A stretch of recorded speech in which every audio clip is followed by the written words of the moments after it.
Good morning and welcome to Morning Moments. I'm so glad that you came and joined us for Morning Moments today. I have all the way from Idaho a young film actor. He's involved in writer talk and he's done a couple films and he's got an amazing story. I want you to hear it.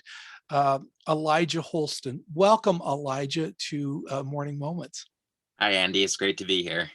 We have a few things in common. We were on a meeting together just this last week or so, and I saw him in a meeting, and I thought I really want to know more about him. So that's how we got connected, and I'm so glad we did.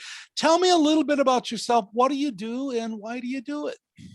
So I'm a Christian filmmaker. So I made two films right now. The first one is up on Prime and it's out. The second one we just shot earlier this year, and we're actually editing that right now. And they're both faith-based films with Christian messages. And so I made it with my production company and several people like that we've flown out from around the country to come and help us.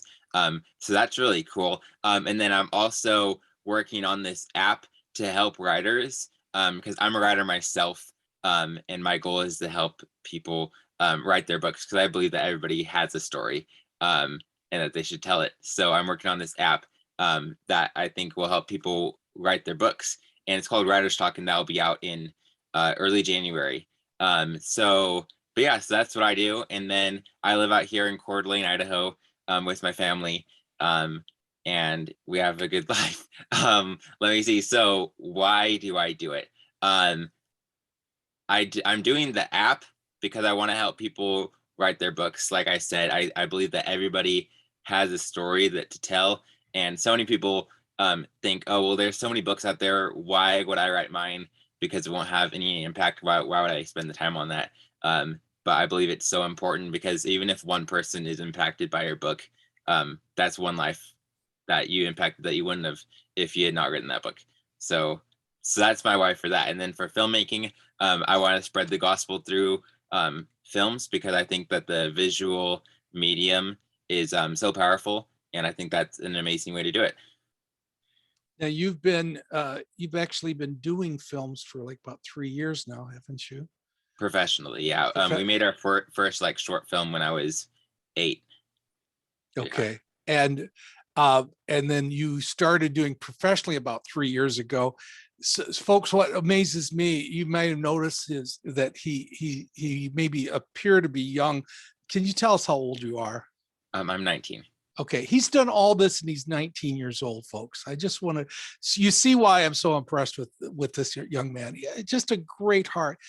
You also shared with me that you came to the Lord when you were 15. Is that correct? Mm-hmm. Yes. What happened and what brought you to Christ at that time? So I was for school. I was 15 at the time, and I was reading this book for school. It's called what's it called?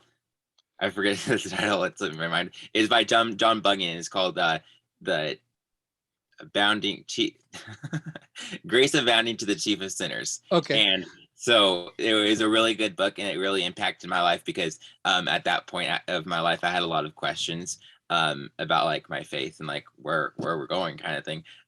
So I had a bunch of struggles that I was going through, and I was reading that book, and I forget the exact issues, but I remember that book, like John Bunyan in that book, he was talking about so many issues that I was dealing with myself.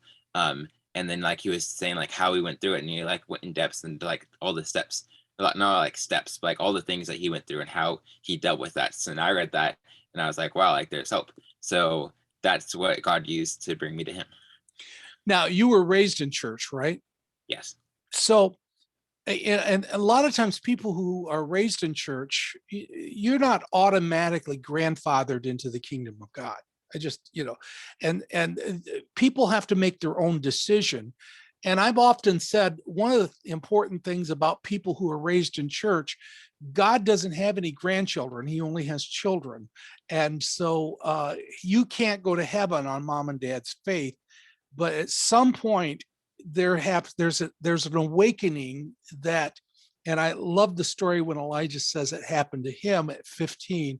He realized he needed to make a commitment to God, and now he's really committed to telling his story, not only in film but in writing. And it's great to hear people that not only have this big story about I was a gang member and all this happened and I came to Christ, but people who were raised in church who come to him too. And that's it's always good to hear that story. Thank you, Elijah. For sure.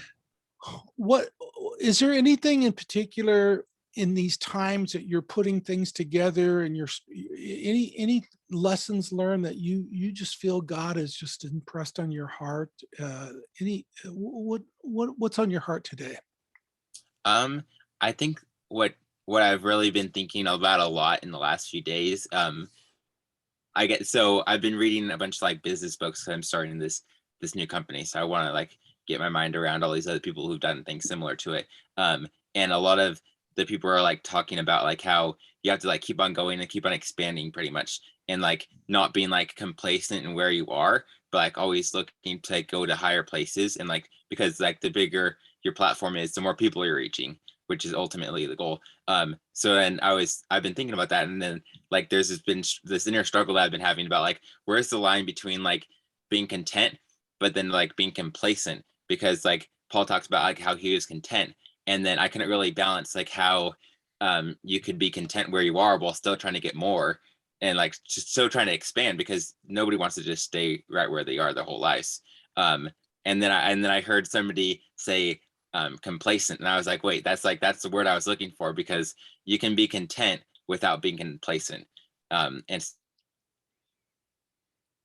is that you can still like be humble and like and still like glorify God while trying to go places and not just be stuck where you are.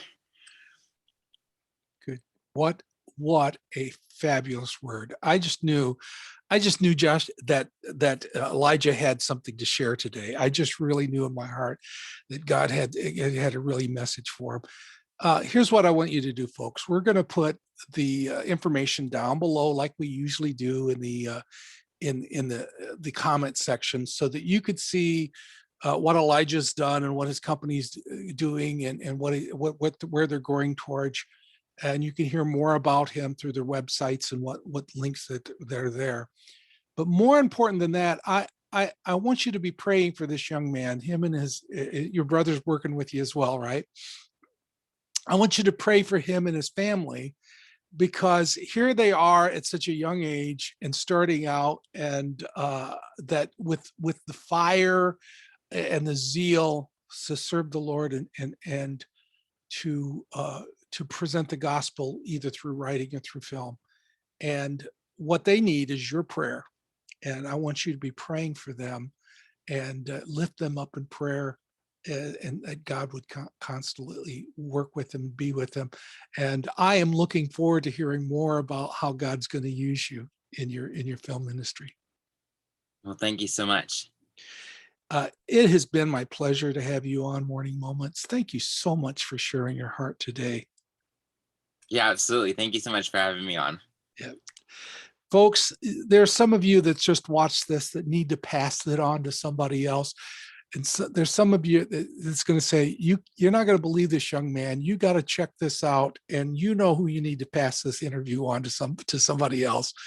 So please do that, and pass this on, and keep coming back for some more Morning Moments.